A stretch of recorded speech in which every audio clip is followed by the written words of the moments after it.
जय हिंद, वंदे मातरम। दोस्तों, मैं मिहिर त्रिवेदी स्वागत करता हूं आपका। शुरू करते हैं आज के डिफेंस समाचार को।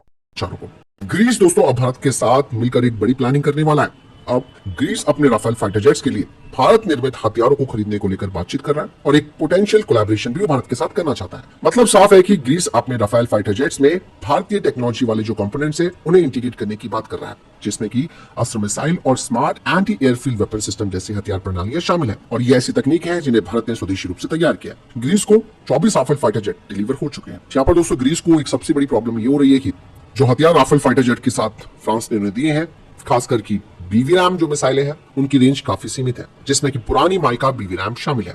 इसीलिए ग्रीस चाहता है कि उनके पास एक नया और सस्ता विकल्प आए। इसके अलावा यूरोपीय सिस्टम भी काफी महंगे और ग्रीस अपनी निर्भरता इन पर कम करना चाहता है। जैसे कि मैंने बताया कि ग्रीस एक सस्ता विकल्प देख रहा है, तो ऐसे में जो मिच्योर मिसाइलें हैं जो कि अपने नो स्केप जोन और रेंज में बेजोड़ क्षमता रखती है, उसके बावजूद भी ये ग्रीस पर एक बड़ा प्रेशर डालती है। 60 से 80 किलोमीटर रेंज वाली पुरानी माइका बीवीरैम आधुनिक खतरों के खिलाफ तेजी से पुरानी हो रही है। वहीं दूसरी तरफ 7 से 8 करोड़ रुपए पर यूनिट की कीमत वाली अस्त्र माइका और चाइना के PL-15E जैसे जो कॉम्पिटिटर्स हैं उन्हीं के बराबर परफॉर्मेंस करती है। इसलिए ये ग्रीस के लिए एक जबरदस्त ऑप्शन बन रहा है और साथ ही साथ इससे भारत और ग्रीस के जो रणनीतिक संबंध है उनमें और मजबूती आएगी और दोनों ही देश एक स्ट्रैटेजिक ऑटोनॉमी की तरफ आगे बढ़ेंगे।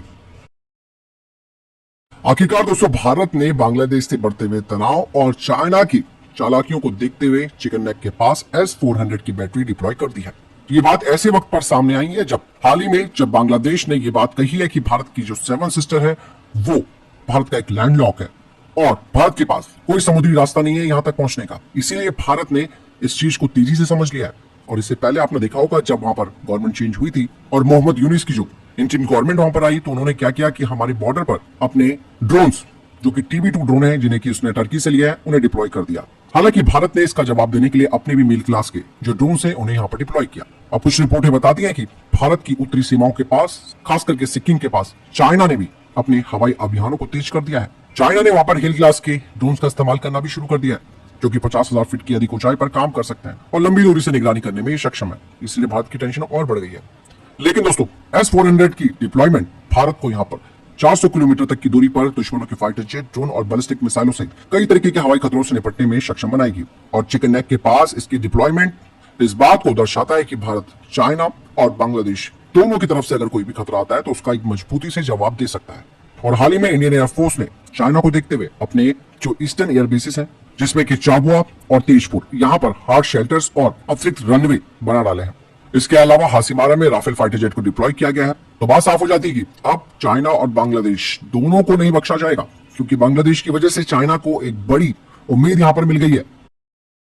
वहीं दोस्तों एक बात और सामने आई है, चाइना ने अरुणाचल प्रदेश में तवांग से सिर्फ 100 किलोमीटर की दूरी पर अपने लोंजे एयरबेस को तेजी से अपडेट करना शुरू कर दिया है। हाल ही में कुछ सैटेलाइट तस्वीरें बताती हैं कि यहाँ पर नए शेल्टर्स, हैंगर और एक्सपेंडेड एप्रन्स देखे गए हैं। भारत ने इस पूरी खबर पर अपनी बारीकी से नजर बनाकर रखी है। लोहंजे एयरबेस की अगर बात की जाए तो ये लगभग 3700 मीटर की ऊंचाई पर स्थित है और भारत के सबसे महत्वपूर्ण शहर तवांग से इसकी निकटता इसे भारत की पूर्वी सीमा के नजदीक रखती है। और चाइना दोस्तों लंबे समय से तवांग को हथियाना चाहता है, क्योंकि चाइना अरुणाचल प्रदेश को दक्षिण तिब्बत का हिस्सा बताता है। चाइना ने यहाँ पर जिन कठोर एयरक्राफ्ट शेल्टर्स को तैयार किया है, इस बात का अंदाजा लगाया जा सकता है कि चाइना अपने फाइटर जेट्स और ड्रोन्स को प्रीमेटिव स्ट्राइक से बचाने के लिए इन्हें डिजाइन कर रहा है, ताकि किसी भी संघर्ष में उनके ये ड्रोन्स और फाइटर जेट्स ठीक रह सकें। इसके अलावा यहाँ पर पार्किंग और विमान की सर्विसिंग के लिए पक्के क्षेत्र बनाए गए हैं, जहाँ पर J-20 स्टेल्थ और S-6 बॉम्बर्स जैसे एडवांस फाइटर जेट शामिल है। अभी तक दोस्तों भारत ने अपने कम ऊंचाई वाले एयरबेस का एक बड़ा फायदा यहाँ पर उठाया और भारत को इस क्षेत्र में चाइना के ऊपर एक बड़ी लीड प्राप्त है, जैसे कि पश्चिम बंगाल का हासीमारा जो कि राफेल जेट का घर माना जाता है, जहां से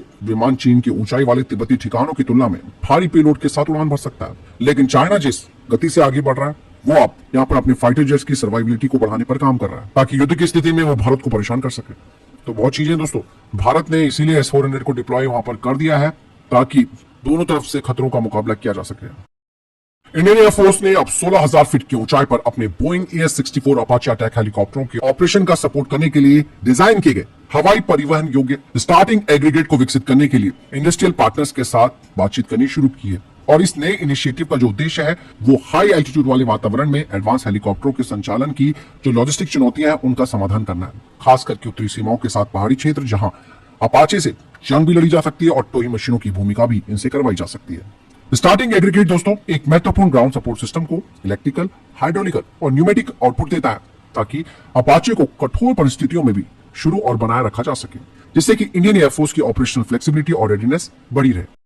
दोस्तों भारतीय वायुसेना ने अपने महत्वपूर्ण प्रतिष्ठानों पर लंबी दूरी के ड्रोन के खतरों को निपटने के लिए autonomous counter swarm drone system को तैयार करने की बात कही है। हाल ही में इंडियन एयरफोर्स की तरफ से कहा गया है कि दुश्मनों के ड्रोन्स का पता लगाने और उन्हें बेअसर करने के लिए एक कॉस्ट इफेक्टिव सॉल्यूशन की तत्काल जरूरत है। इंडियन एयरफोर्स जिस autonomous counter swarm drone systems को चाहती है वो एक tube launch counter swarm drone होना चाहिए, जिसे कि अलग अलग प्लेटफॉर्म पर डिप्लॉय किया जा सकता हो, जैसे कि हेलीकॉप्टर या फिर स्टैटिक इंस्टॉलेशंस पर इन्हें डिप्लॉय किया जा सकता हो। और ये 8000 फीट की न्यूनतम ऑपरेशनल ऊंचाई पर ड्रोन खतरों के खिलाफ एक मजबूत रक्षा प्रदान करने में सक्षम हो। दरअसल इंडियन एयरफोर्स को इस बात की टेंशन है कि लंबी दूरी के ड्रोन उनके बुनियादी ढांचों जैसे कि हवाई ठिकाने, रडार स्टेशन और जो पावर प्लांट और अन्य स्ट्रेटेजिक एसेट्स हैं उनके लिए एक महत्वपूर्ण जोखिम बन रहा है।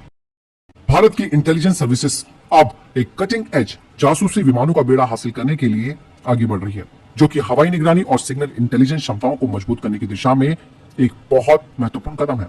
और हाल ही में दोस्तों कुछ सीनियर अधिकारियों ने इंडस्ट्रियल ग्रुप्स के साथ मीटिंग की है, जिसमें कि यूएस आधारित L3 हैरिस टेक्नोलॉजीज और फ्रांस की थैलेस इन एडवांस प्लेटफॉर्म को तैयार करेगी। दरअसल डीआरडीओ और इंडियन एयरफोर्स के द्वारा संचालित इस परियोजना का उद्देश्य एयरबस A319 प्लेटफॉर्म पर आधारित 3 सिग्नल इंटेलिजेंस और कम्युनिकेशन जैमिंग विमान को तैयार करना है।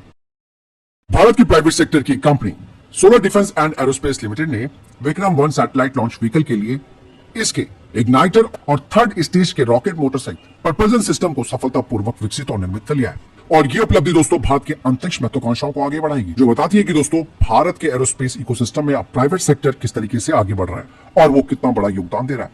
हैदराबाद की स्काई रूट एरोस्पेस के द्वारा विकसित विक्रम-1 भारत का पहला प्राइवेट तौर पर निर्मित ऑर्बिटल रॉकेट बनने के लिए तैयार है, जिसका पहला प्रक्षेपण 2025 के अंत में किया जाएगा। ऐसे में दोस्तों एक मजबूत थर्ड स्टेज का रॉकेट मोटर उस लक्ष्य को साकार करने की दिशा में महत्वपूर्ण कदम है। भारतीय सेना के बैटल एक्स डिवीजन के टैंक क्रू ने रेगिस्तान में रात के ऑपरेशन करने के लिए अपने कौशल को निखारा। अंधेरे में लक्ष्यों को पहचानना और सटीकता से उन्हें खत्म करने का एक बड़ा अभ्यास किया गया है।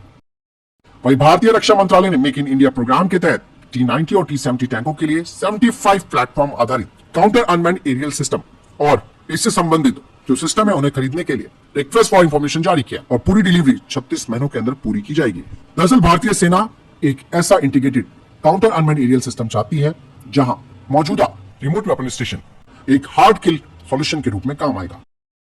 जापान ने दोस्तों अपने 4 पैर वाले ऑफ रोड वाहन का अनावरण किया है। कठिन इलाकों से निपटने के लिए इसे डिजाइन किया गया, जिसे कि कावासाकी ने तैयार किया है। इस रोबोट में हाइड्रोजन इंजन है और इसे घोड़े की सवारी की तरह गुरुत्वाकर्षण के केंद्र को बदलकर नियंत्रित किया जा सकता है। और ये जो रोबोटिक हॉर्स है वो आर्टिफिशियल इंटेलिजेंस से लैस है। इंडियन कोस्ट गार्ड का स्वदेशी रूप से निर्मित पोत ICGS C432 नए पंबन ब्रिज के नीचे से पहली बार गुजरा, जिसका उद्घाटन भारत के प्रधानमंत्री जी ने किया है, जो भारत की समुद्री प्रगति में एक मील का पत्थर साबित हुआ है। महिंद्रा डिफेंस सिस्टम की तरफ से कहा गया है कि उन्होंने भारतीय सेना को 50 Airavat vehicle mounted infantry motor system की डिलीवरी की है। भारत की एलिट स्पेशल फोर्सेस को अब इलेक्ट्रिक मोटरसाइकिल और इलेक्ट्रिक मैन और अनमैन एरियल व्हीकल्स मिलेंगे। भारत और श्रीलंका ने दोस्तों जो 5 साल का डिफेंस कॉपरेशन एग्रीमेंट साइन किया है, उसमें कहा गया है कि भारत श्रीलंका की सेना को मिलिट्री ट्रेनिंग देगा अपने आप। इसके अलावा दोनों देशों के बीच सूचना का आदान प्रदान भी किया जाएगा। आज की वीडियो में इतना ही। मिलते हैं दूसरी अपडेट के साथ। आपके लिए कमेंट बॉक्स खुला है। वीडियो को लाइक कीजिए, दोस्तों को शेयर कीजिए और चैनल को सब्सक्राइब करना ना